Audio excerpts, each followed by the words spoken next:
رقت عيناي شوقا ولطيبة ذرفت عشقا فأتيت إلى حبيبي فاهدأ يا قلب ورفقا صلي على محمد السلام عليك.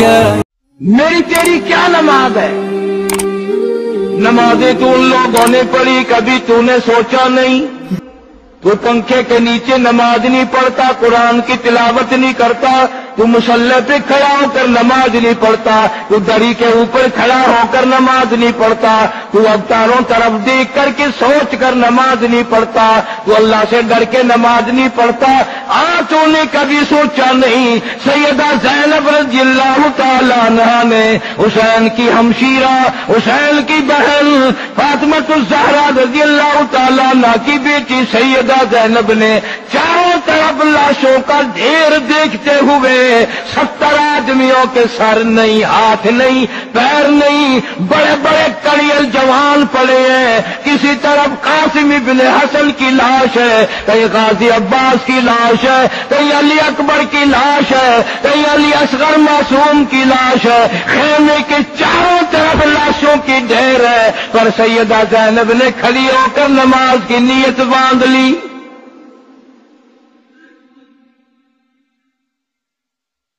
ایسی نماز ہم میں سے کون پڑھے گا؟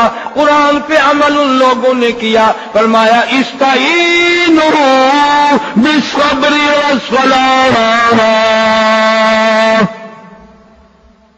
مصیبت آ جائے، پریشانی آئے، تکلیف آئے، نماز سے صبر سے مدد چاہو، نماز پڑھو، اللہ کے سامنے عاجزی کرو، مالک کے سامنے اپنی عجز و انکساری کا اظہار کرو، مالک سے مانگو. ان اللہ مع الصابرین.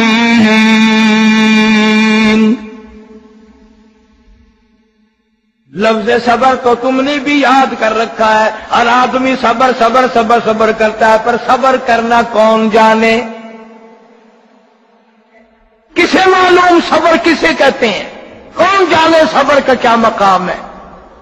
جا سیدہ زینب رضی اللہ تعالیٰ عنہ سے پوچھ کیا صبر کسی کہتے ہیں؟ کپڑے نہیں پھاڑتی، پریشان نہیں ہوتی، دھاڑ دھاڑ نہیں کرتی، چاروں طرف 70 سے زیادہ لاشوں کا ڈھیر ہے، خیمے کی چاروں طرف لاش ہی لاش ہے، پیاسے مر گئے، زبانیں تانوں سے چمٹ گئی، زبانوں پہ کانٹے جمے ہوئے، اللہ کے حکم کے سامنے سر جھکایا، رب العالمین کے احکام کی بجاوری کرتے کرتے دنیا سے چلے گئے. کسی کا کتنے بھائی، کتنے بھانجے، کتنے بھتیجے، کتنے بیٹے شہید ہوئے پڑے ہیں، اور سیدہ زینب ایک نماز کو قضا نہیں ہونے دیتی.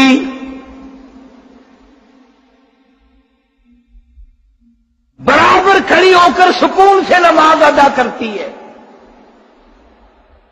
یہ نہیں کہ نیت باندھ لی تو اس کی نیت ٹوٹ گئی پریشانی میں.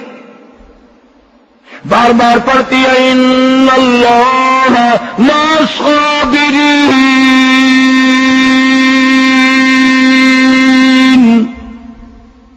اللہ فرماتا میں صبر کرنے والوں کا ساتھی ہوں.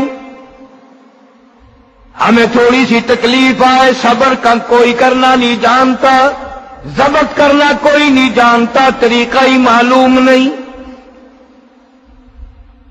شرک کرنے میں ہم آگے، بدماشی کرنے میں ہم آگے، حرام خوری کرنے میں ہم آگے.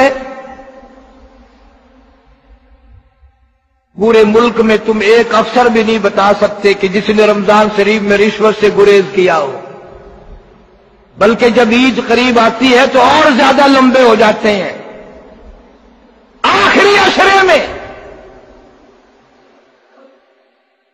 ادھر اللہ تبارک و تعالیٰ کی طرف سے 10 لاکھ آدمیوں کی بخشش کا اعلان ہونا ہے، ادھر رشوت بڑھ رہی ہے، ملاوٹ بڑھ رہی ہے. کھانے پینے کی چیزوں کی مہنگائی بڑھانے والے بڑے خوش ہیں. عید آ گئی، روزے آ گئے، زیادہ کمائی کرو، تنگ کرو روزہ رکھنے والوں کو.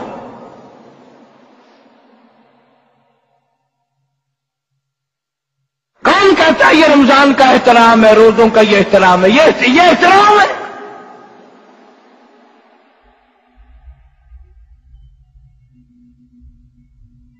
گوشت بیچنے والوں نے قسم کھا رکھی ہے کہ ہر رمضان میں 2-4 روپے بڑھائیں گے. ان کو یہ پتہ نہیں ہے بڑھا تو ہم دیں گے پر یہ پیسے گھر میں کام آنے مشکل ہے. وہ ہو سکتا ہے یہ سارے پیسے ڈاکٹر کے پاس جائیں, ہو سکتا ہے یہ سارے پیسے عدالتوں میں جائیں, ہو سکتا ہے مصیبت ایسی پڑے کہ وہ پیسے اور بھی 7 پیسے لے کے چلے جائیں. تمہیں یہ طریقہ کس نے بتایا کہ رمضان المبارک میں آ کر کے مہنگائی کرو؟ پھر مسلمان کے مسلمان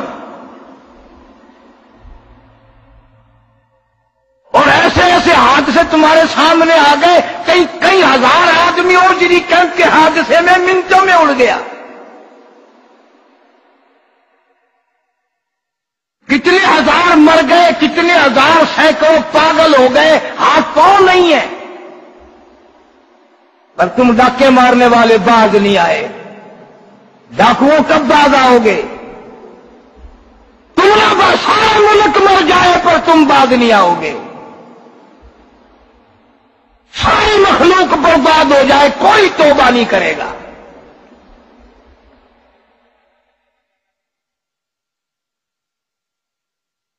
کون کہتا ہے کہ مرتے وقت ہم کو ایمان کی دولت ملے گی؟ جن کے دلوں میں رمضان کا اتنا بھی احترام نہ ہو, اتنا بھی اکرام نہ ہو, اتنی بھی عزت دل میں نہ ہو کہ رمضان کا مہینہ آ گیا اس کا تو احترام کیا جائے. مسلمان احترام نہیں کرتا. وہاں پر انگلینڈ میں ہر مسجد میں پہلے روزے کو نوٹس آیا گورنمنٹ کی طرف سے کہ ہمیں معلوم ہے تمہاری عبادت کا مہینہ آ گیا, تم تراویاں پڑھو گے, قرآن پڑھو گے, حکومت تمہاری کسی عبادت میں مداخلت کرنے کو تیار نہیں ہے, لیکن تراویاں پڑھنے کے بعد پولیس باہر نکل کر اکٹھے ہو کر رش لگانا, کہہ کے لگانا, یہ تمہارے لیے بھی جائز نہیں, مناسب نہیں, جرم ہے. کافر کو پتہ چل جاتا ہے کہ رمضان آ گیا اور مسلمان کو پتہ ہی نہیں, آیا یا آیا اور چلا گیا بیچارہ. کیا جنہیں مسلمانی ہے؟ حضور کریم صلی اللہ علیہ وسلم نے فرمایا جو آدمی رمضان کا ادب نہیں کرتا, احترام نہیں کرتا, اتنی پیاس کی حالت میں موت آئے گی, سمندر پلا دو پیاس نہیں بجھے گی. اتنی سخت پیاس کی حالت میں موت آئے گی. جو فرمایا مدنی کریم صلی اللہ علیہ وسلم نے جو آدمی رمضان قرآن کا ادب نہیں کرتا, اتنی بھوک کی حالت میں موت آئے گی, ساری دنیا کا غلہ اس کو کھلا دو, اس کی بھوک جانے والی نہیں. ارے یہ تو ایک نقل سی ہے, ہمارے کیا روزے, ہماری کیا نمازیں, ہماری کیا زکات. زکات میں بھی مکر ہے, نماز میں بھی مکر ہے, روزے میں بھی مکر ہے. فرمایا وَيَمْكُرُونَ وَيَمْكُرُ اللَّهُ. اللہ فرماتے ہیں تم بھی مکر کرتے ہو, تجویزیں بناتے ہو, ہیلے بناتے ہو, میں بھی اپنی تجویز بناتا ہوں. وَاللَّهُ خَيْرُ الْمَاكِرِينَ.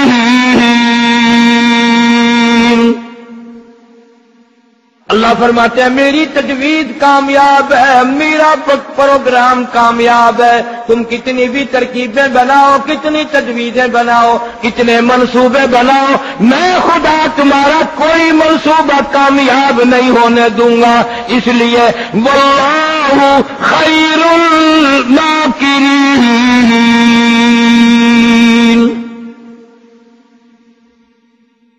تو میں عرض کر رہا تھا نماز میں تیری میں خشوع نہیں, میری میں خضوع نہیں, نماز میں لذت نہیں, عبادت میں مزہ نہیں, قرآن کی تلاوت میں حلاوت نہیں, ایمان کا دنیا میں آج تک نہیں آیا. من عمل صالحا من ذکر او انثى وهو مؤمن فلنحيين له حياة